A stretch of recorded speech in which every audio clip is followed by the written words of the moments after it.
Hello, and a warm welcome to the Reform Party podcast. Today I have a very special guest, Mr. Philip Kiszely. Philip's a long-standing academic and is currently Senior Research Fellow at the New Culture Forum. Now, many people think it must be easy to be a podcaster, but I'm sorry to say that today we had a major disaster when my computer crashed halfway through filming. For this reason, some of the video in the middle of the podcast is missing, and we've had to replace it with still images. I do hope that this doesn't spoil your enjoyment. Welcome to the podcast. Oh, thanks, Ken, and thanks so much for asking me to come on. It's a real pleasure. Well, as luck would have it, I was at a Reform Party branch meeting last night, and I finished about 9 o'clock, and I got in the car, and talk radio was on, and I was told that you were going to be on it. Now, I'm not going to do what Kevin O'Sullivan did last night, which was like a 5-minute introduction ending up with a closed question. I'm on talk. I'm on talk an awful lot, as you probably know, and viewers probably, because most of your viewers probably watch or listen to talk as well. So I'm on Thursday nights with Kev, but I do other things as well with Mike Graham and Ian Collins and various other kinds of things. So yeah, I'm always there or thereabouts, but there are some long intros on that channel, certainly. Julia Hartley Brewer does a few long ones as well. She does. I mean, Julia, God bless her, she interrupts you when you're saying your name, so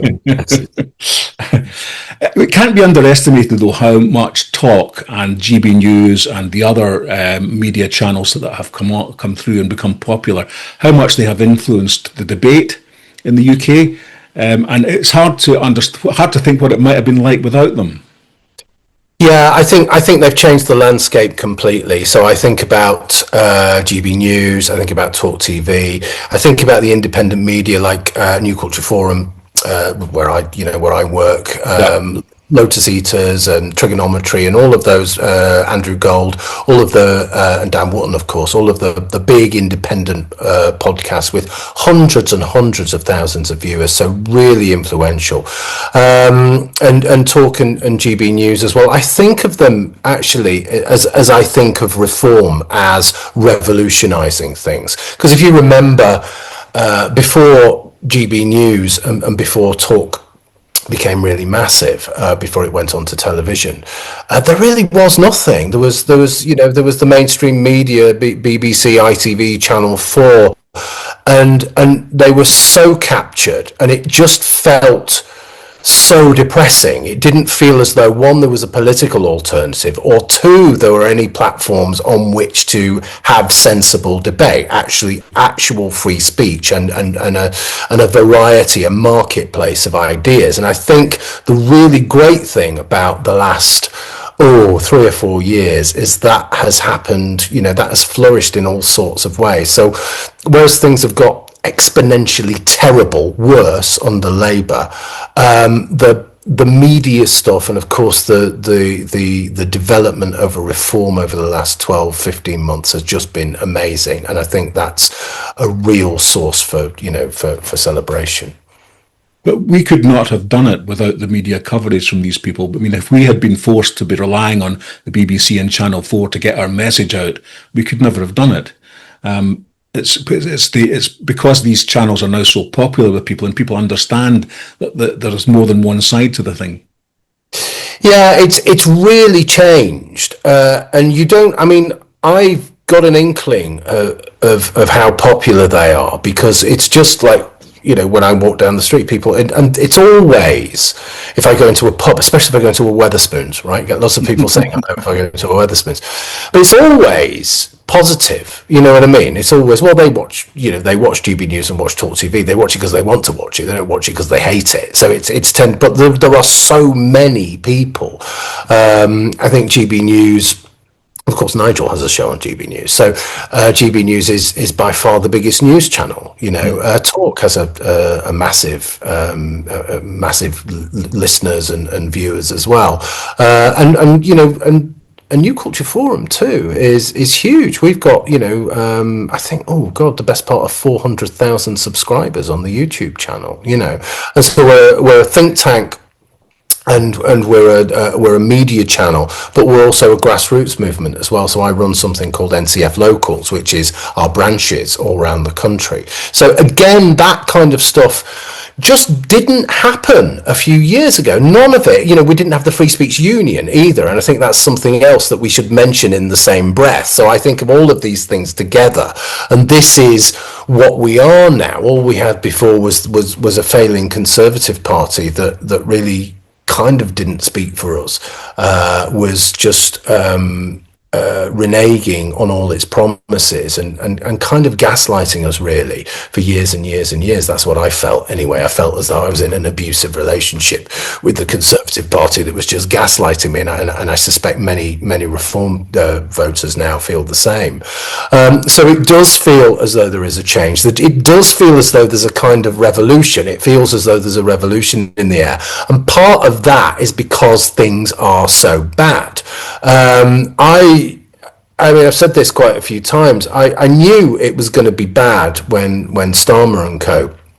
Got into office, but I had no idea it was going to be so incredibly bad, farcically bad, literally from when they were freezing the grannies from the word go, and just from the hate marches every week, the massive anti-Semitism, the complete failure in terms of grooming gangs, all of that kind of stuff. Now we're recording this.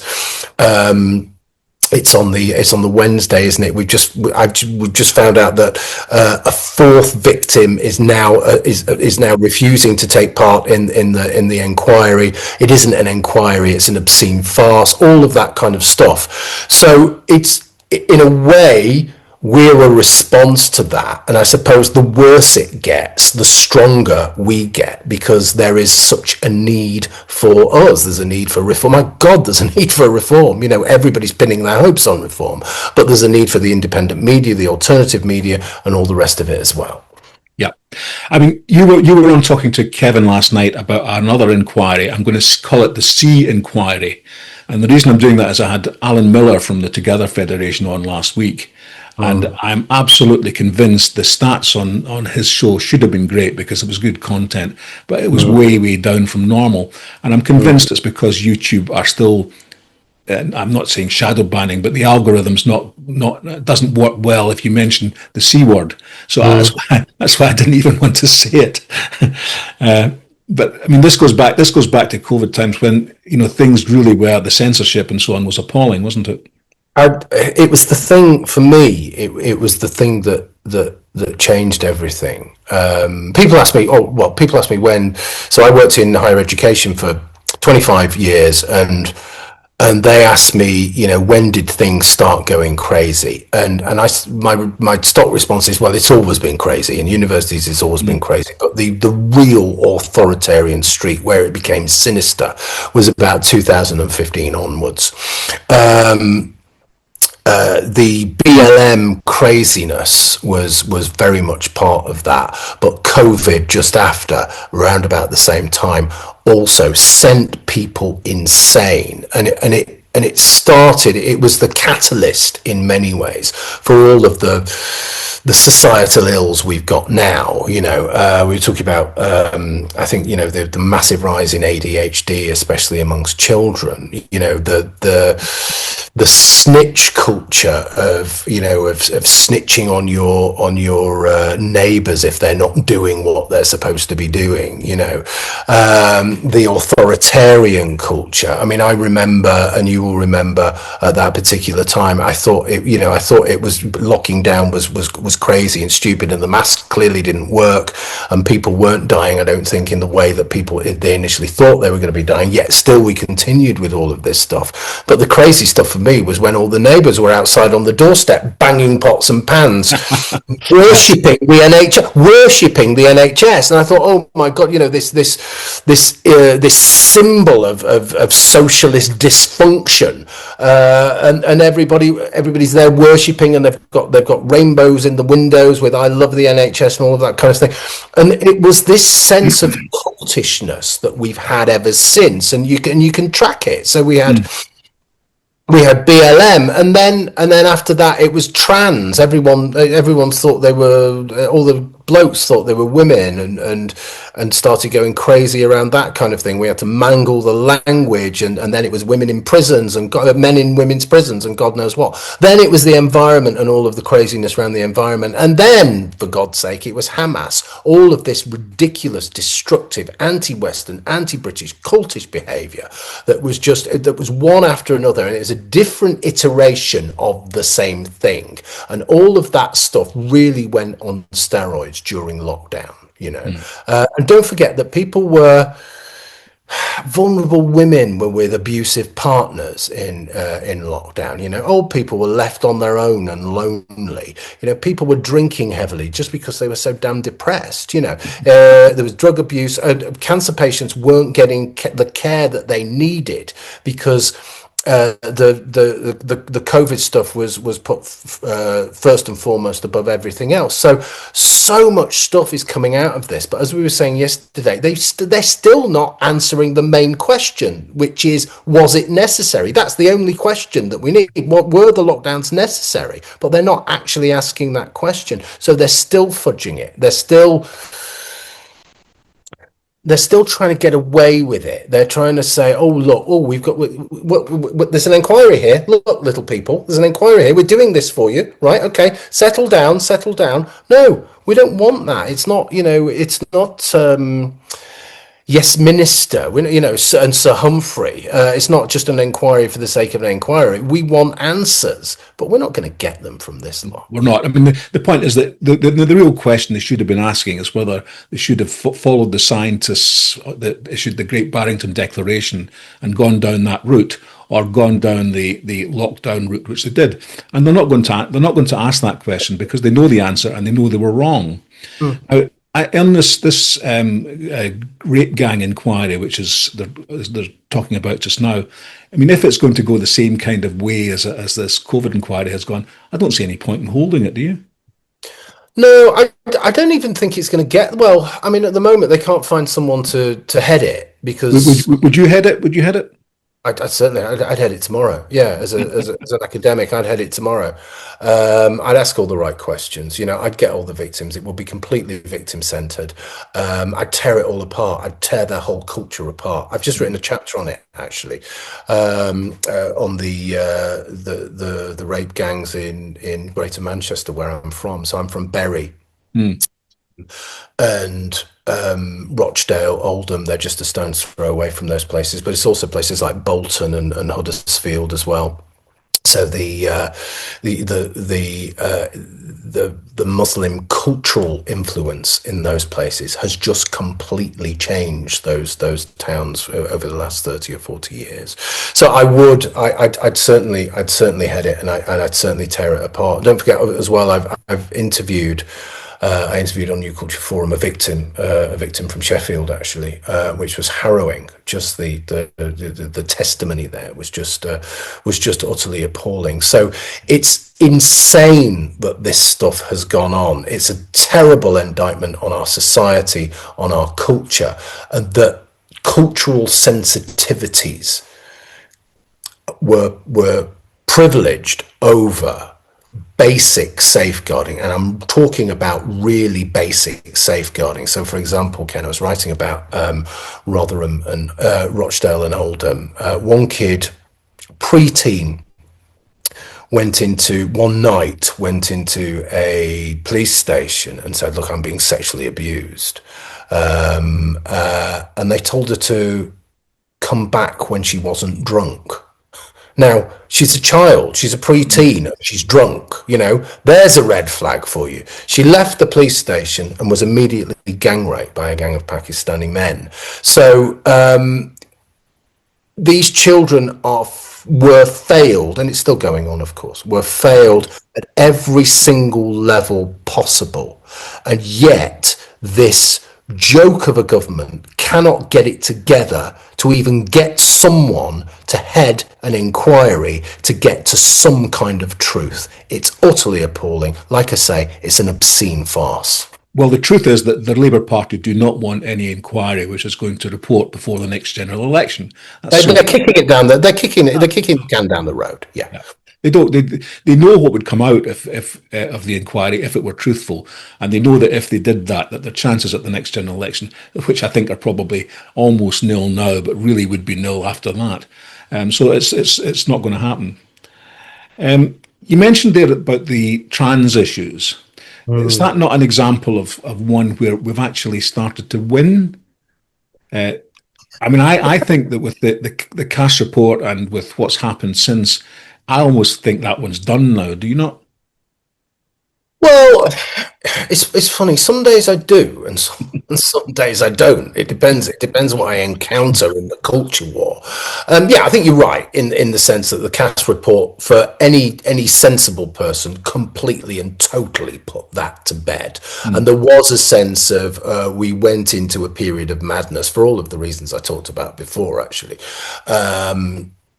But having said that, Eric Kaufman has just produced some research on the subject, and he said that it's good news as far as young people are concerned. They're not identifying as trans anymore. The numbers have gone right down in undergraduates, but I still think there's something there, and I don't think it'll ever completely go away. So, for example, the Oxford University student, that little kind of fresh-faced creature who looked like the Milky Bar Kid, who was saying, "Put the Zios in the ground." Viewers will know who he is. The pictures that emerged, Palestinian flag around his neck, yeah. Palestinian flag around his neck, but makeup, nail varnish, and all of that kind of thing. So all of these things go together. It becomes a hardcore of extremists. So the trans stuff goes with the Hamas stuff, goes with the BLM stuff. It's all of that kind of stuff together. Importantly, it goes with the Islamist stuff, the Islamist lobby in this country, which is massive and which is powerful and which is very frightening, actually. I think we have to be very honest about that.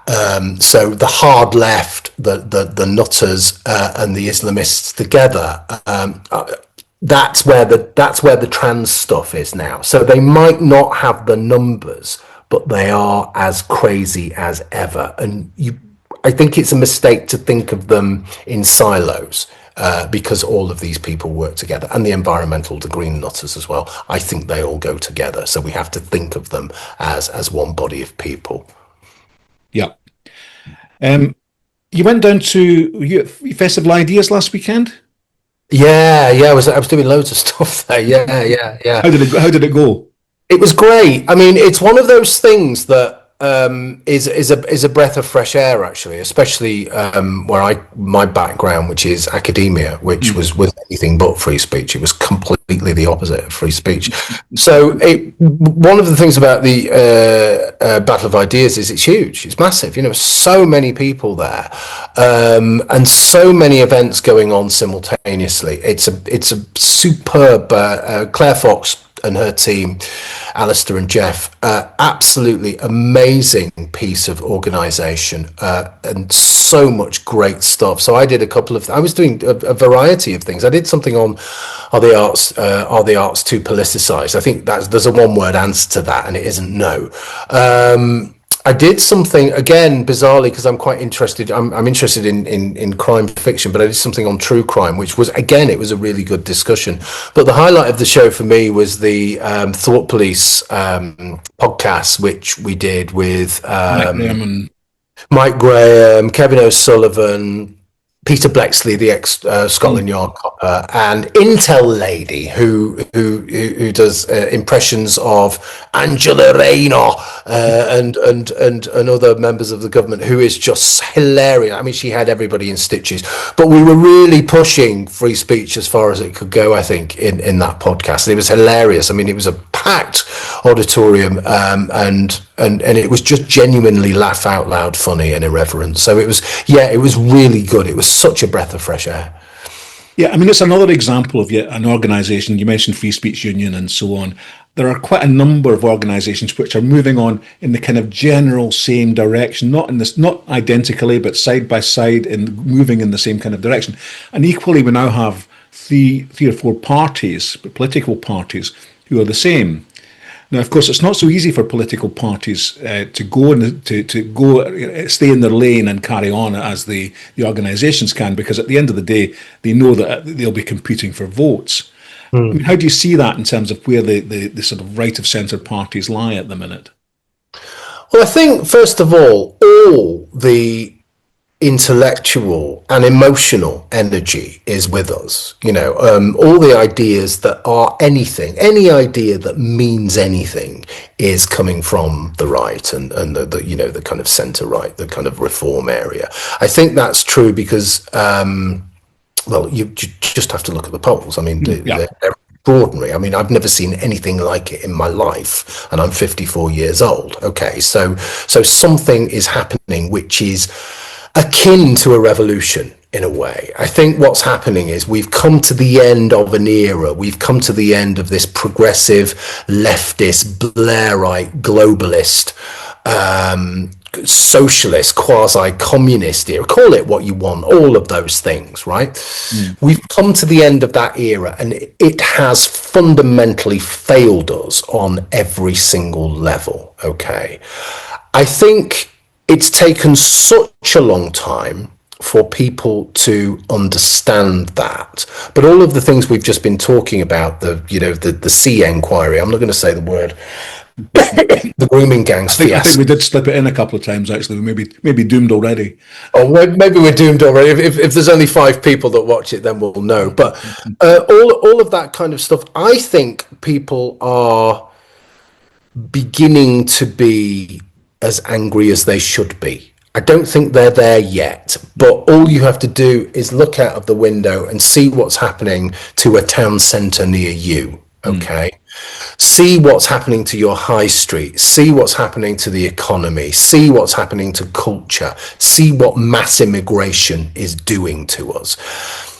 Now, I think the British people are beginning to look at this and beginning to say, oh, well, something is wrong here. It's taken an awful long time because we do respond to these things very slowly, but I don't think we're in a situation now where we can afford to close our eyes to it. Okay, so I think all of that stuff is happening, and that's why something like Battle of Ideas is so important, because it's taking all of those issues on head on.